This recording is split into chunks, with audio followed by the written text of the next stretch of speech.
Buenos días a todos.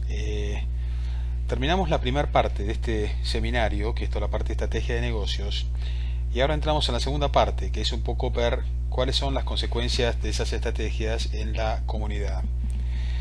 Voy a empezar mostrándole un pequeño resumen de ética de los negocios. Este tema se va a ampliar, lo va a ampliar después Carlos Hebel, y va a hablar con mucho más profundidad de este tema. Yo simplemente voy a hacer una pequeña introducción muy breve.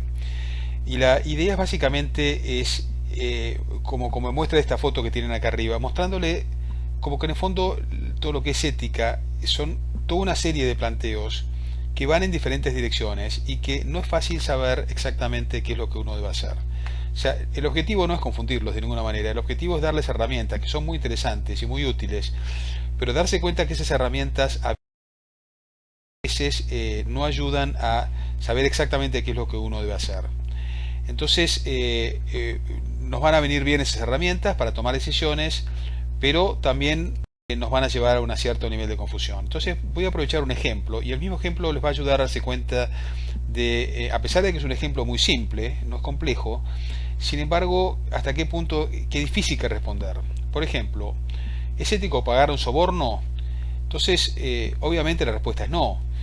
Sin embargo, si yo no lo hago, mi empresa perderá un contrato y tendré que despedir a personal con el consiguiente impacto social. Y ahí es donde uno se lo pregunta, bueno, entonces ¿qué hago? ¿Cierro la empresa? ¿Echo al personal? Si todo el mundo paga sobornos, si yo no lo hago, evidentemente mi empresa se queda fuera de mercado. Es una realidad que vive la gente a diario. Aún peor, si nunca pago sobornos, mi empresa puede quedar condenada a extinción, con lo cual dejaré de dar un servicio a la comunidad y mis empleados pueden quedar sin trabajo. Entonces, como ven, es un planteo muy realista que uno vive a diario, y ejemplos como estos hay cientos, donde es difícil dar una respuesta. Hay varias marcos de razonamiento, y vamos a ir recorriéndolos para ir viendo cada uno cómo es interesante conocerlo, pues da mucha sabiduría personal conocer estos modelos. Eso no quiere decir que eso facilite la toma de decisiones, porque como los modelos llevan a conclusiones diferentes, entonces uno al final no sabe exactamente qué hacer.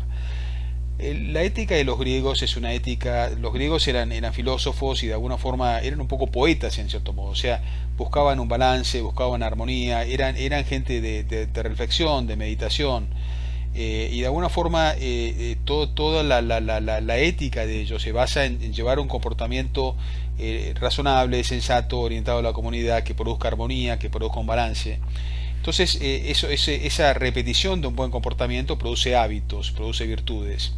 Entonces, hay varias virtudes, voy a centrar en dos o tres de ellas. Lo que es la prudencia, que de alguna forma es buscar el bien, discernir qué es lo bueno, digamos, tomar acciones que beneficien a la comunidad. Cuál es la finalidad, cuáles son los medios, etcétera. De alguna forma, prudencia es casi un sinónimo de sabiduría. ¿eh? Después otras virtudes es la justicia, tratar de buscar un balance entre los esfuerzos y las compensaciones que cada persona lleva adelante, la fortaleza, la moderación, buscar un balance, la magnificencia, hacer las cosas lo mejor posible, la magnanimidad. Entonces, de alguna forma, son una serie de virtudes que uno tiene que considerar cuando uno toma una decisión. O sea que de alguna forma una decisión no es un hecho puntual, sino que es uno más en una serie de decisiones que uno toma en la vida. Es como que en el fondo uno lo que decide es la gran tendencia, más allá de esta pequeña decisión. Entonces, la filosofía griega lleva una armonía, un equilibrio, una situación de sentido común, prudencia, justicia, moderación, son virtudes que generan decisiones razonables. Si yo pago un soborno, afecto a otra gente que quiere ser honesta y que puede quedarse sin negocio, puede que tenga que despedir a sus empleados por falta de dinero, o también ser llevado a actuar con falta de honradez también. Eso no es razonable, eso no es sabio, eso no es prudente, eso no es sensato, no es justo. Entonces, en ese sentido, claramente el soborno es inaceptable. Ahora bien, ¿qué pasa si yo no soborno? ¿Debo despedir a mis empleados? Digamos, tampoco parece sabio y razonable tomar una decisión así. Ven que es complejo entonces definir en base a la filosofía griega si el soborno es aceptable o no aceptable.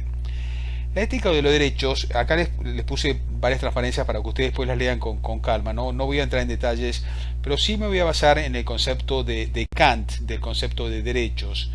De alguna forma Kant reacciona contra el relativismo de los ingleses, de los utilitaristas, que son como muy pragmáticos, muy concretos y de alguna forma no definen una ética universal, sino que cada uno hace lo que quiere en base a sus sentimientos. Básicamente es un poco la ética utilitarista. Y Kant dice, no, no es así. Sí hay normas que son universales, hay comportamientos que son universales. Y de alguna forma él define lo que se llama un categórico imperativo, vale decir que hay cosas que uno por simple razonamiento, por simple sentarse a pensar, se da cuenta que no son aceptables. Por ejemplo, si yo miento, ¿es ético o no es ético? Bueno, lo tengo que universalizar. Quiere decir que si yo puedo mentir, todo el mundo puede mentir. ¿Qué pasa si todo el mundo miente? El mundo es un caos. Realmente el mundo prácticamente se paraliza. Si yo puedo robar, entonces para definir si es ético o no, tengo que universalizar ese precepto. Entonces todo el mundo puede robar. ¿Qué pasa en un mundo si todo el mundo roba? Es un caos. Entonces uno llega a la conclusión de que esa universalidad de las leyes, ese idealismo de que las leyes son las mismas para todos, lleva al concepto de derechos. Es muy interesante este concepto porque uno lo aplica a diario en la vida diaria. Es algo que uno tiene que tener en la cabeza en todo momento, porque muchas veces uno piensa, por ejemplo, uno va por una autopista, entonces está cansado de esperar, entonces se mete por la banquina y dice, más sí, ¿para qué voy a esperar? Claro, el problema no es que yo de alguna forma solo me corte por la banquina y le robe el espacio a los que están más adelante. El problema es cuando todos hacen lo mismo, y eso nos pasa en autopistas argentinas, que de golpe todo el mundo se tira por la banquina y la verdad es que es un caos. Entonces, este concepto de universalización del comportamiento ayuda a darse cuenta que lo que uno hace y parece poco importante, pasa a ser importante cuando todo el mundo pasa a hacer lo mismo. Y acá si volvemos a nuestro ejemplo, nos damos cuenta que rica y que sabia que es la ética de los derechos, por cuanto cuando, por ejemplo, uno dice, bueno, perfecto, yo soborno con un 2% y con eso me gano el negocio. No es tan grave, solamente es un 2%, ¿no? Bueno, si yo universalizo el precepto, como plantea la ética de Kant, todo el mundo va a pagar el 2% y ahí se acabó mi beneficio. Entonces ahí digo, bueno, en vez de pagar 2% pago 10% y ahí tengo una pequeña ventaja. Bueno, universalicémoslo, todo el mundo paga el 10% y se acabó mi ventaja. Ahí uno se da cuenta de la falta de sabiduría que lleva esto, porque entonces lleva a una escalada de corrupción, donde al final la corrupción se produce a todo nivel, y ya no es un 2% de coima, ya es un 50% de coima. O sea, de alguna forma eso muestra la sabiduría de la ética de los derechos.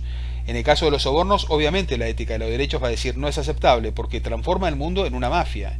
De alguna forma eso uno lo estudia en teoría de juegos, el maquiavelismo, por ejemplo. Maquiavelo decía, bueno, de alguna forma el príncipe tiene que ser sabio y tomar ventaja de los demás. Claro, perfecto, mientras todos los demás duerman, vale ese precepto. Cuando todos los demás se despiertan y reaccionan de igual forma y todos los príncipes empiezan a tomar ventaja de los demás, el mundo se transforma en una guerra. Y de alguna forma el maquiavelismo termina en las guerras mundiales, donde a partir de ahí la gente se dice no, uno no puede manejar de forma maquiavélica, uno tiene que manejarse en forma civilizada y coordinada, justamente a partir de los derechos, toda la ética de los derechos que plantea Kant. O sea, todos los principios de los derechos humanos que se planteó en las Naciones Unidas, justamente para volver al balance después de las guerras mundiales, es el fin del maquiavelismo y es a partir de ahora entra la ética de Kant.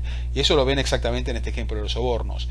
Ahora bien, la pregunta es, y acá uno entra en una situación muy compleja, está bien, yo no pago mi soborno, pero todos los demás lo están pagando, yo soy el único que no paga soborno, y eso significa que tengo que cerrar mi negocio. Eso no parece realista, y van a ver después cómo la ética de los derechos de Kant es idealista, cómo se riñe con lo que es el realismo. Es un tema muy interesante y lo vamos a discutir después. La ética de la justicia tiene mucho en común con la ética de los derechos, en el fondo. De alguna forma la justicia es como en la sociedad lo que son los premios y los castigos, si ustedes quieren, el esfuerzo y los resultados, de alguna forma tienen que ser compensados de una forma equivalente. Y como principio es muy claro y de alguna forma no debería llevar a mayores dudas. De alguna forma el problema es cuando uno empieza a ver, bueno, pero ¿cómo se aplica este principio? Yo estoy yendo rápido, pues prefiero que lo lean por su cuenta. Tener mucho puede ser muy largo. Y a partir de ahí surgen varias respuestas, y las respuestas llevan a situaciones completamente donde uno muestra los agujeros que tiene la justicia de alguna forma como principio. Por ejemplo, una forma de respuesta es la justicia capitalista, que de alguna forma el beneficio de la gente tiene que ser proporcional a cuánto esa persona ha contribuido. Es la base de los salarios en los países individualistas, en los países donde rige la ética capitalista. Sin embargo, tiene sus limitaciones. ¿Qué es lo que mido? ¿El esfuerzo o la calidad del trabajo de alguna forma? Si una persona no tiene la misma capacidad, entonces no lo compenso solamente al más capaz. En fin, eso genera toda una serie de situaciones. Por ejemplo, los futbolistas que ganan fortunas, cuando en el fondo decís, bueno, en el fondo no es que hagan demasiado beneficio a la humanidad, un médico hace mucho más beneficio, porque un futbolista gana mucho más que un médico, etcétera, etcétera. O sea, muestra que la ética capitalista tiene sus falencias. Otro criterio completamente diferente al capitalista es, de alguna forma, a cada uno se le pide de acuerdo a sus capacidades, o sea, el esfuerzo es en función de las capacidades, y a cada uno se lo compensa en función de sus necesidades, que es la ética, de alguna forma, marxista o socialista, es la ética de la familia. Digamos, al hijo que de alguna forma tiene más capacidad, uno le pide más, al hijo que tiene más necesidades, se lo ayuda más, se lo compensa más. Sin embargo, ustedes bien saben que en el mundo, de alguna forma de los negocios, este criterio no funciona, porque de alguna forma deja de incentivar a la gente para que se esfuerce. Entonces todos de alguna forma van a tratar de tener más necesidades para recibir más y colaborar menos de alguna forma. Como ven, es una ética muy cuestionable. Volviendo a nuestro ejemplo del soborno, de alguna forma la ética de la justicia claramente va a desaprobar el soborno, porque de alguna forma está compensando a las empresas sobornadoras, aunque no hagan más esfuerzo, lo único que hacen es generan un soborno, o sea, pagan un extraprecio. No es justo, porque las empresas hay que compensar en base al trabajo que uno hace o al producto que uno ofrece o al resultado que uno está poniendo de alguna forma sobre la mesa, y no en base al soborno. O sea que claramente es una situación de injusticia. Sin embargo, uno puede empezar a pensar, bueno, pero ¿cuál es la justicia de dejar a los empleados de la empresa no sobornadora sin trabajo? Y a uno dice, bueno, está bien, es cierto, eso no es justo tampoco.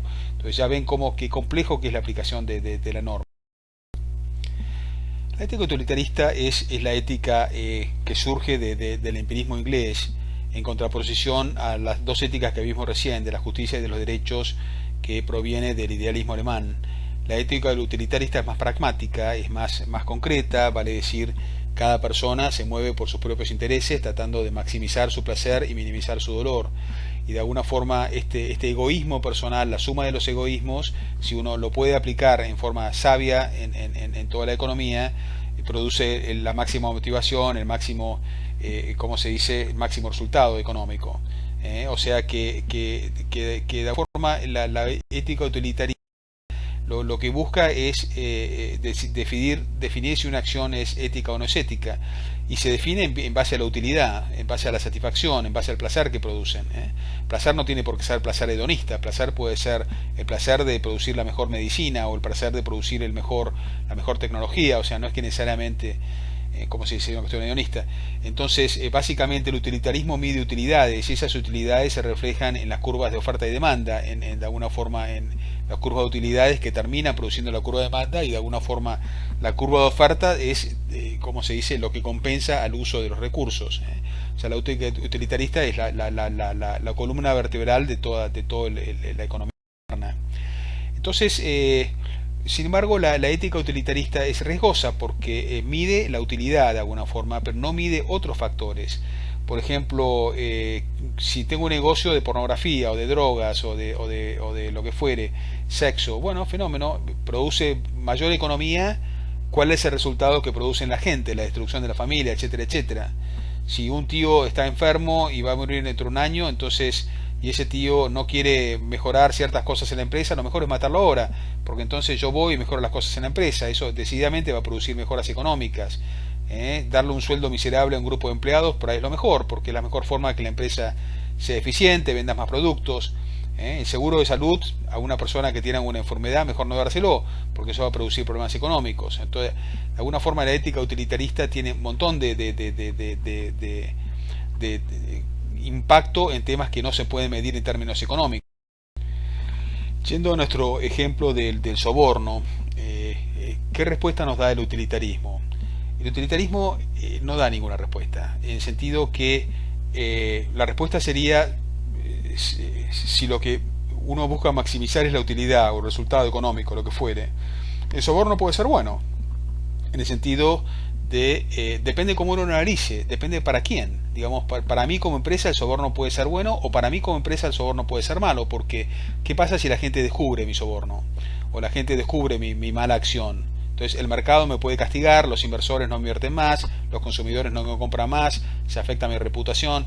Entonces de alguna forma tiene un beneficio, un perjuicio económico muy grave, pero si nadie se entera, tal vez tiene beneficio.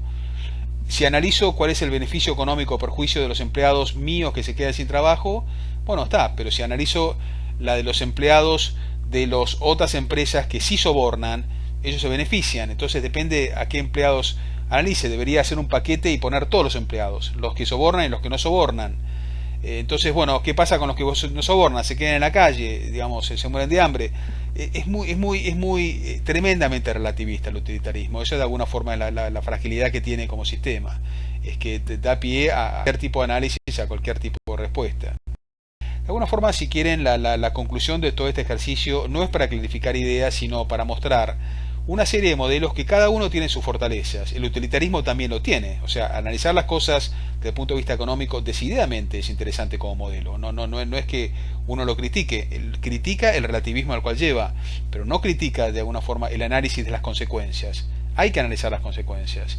De alguna forma el utilitarismo es mejor que la ética de los derechos y la justicia, en el sentido que considera cuáles son las consecuencias. La ética de los derechos y la justicia no la considera.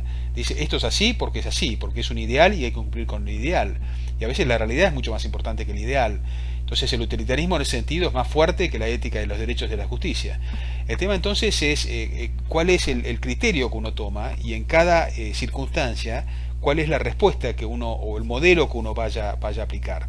Pero decididamente es interesante conocer los modelos y uno los aplica constantemente. Cuando uno los aprende, prácticamente todo el día está tomando decisiones en base a estos modelos.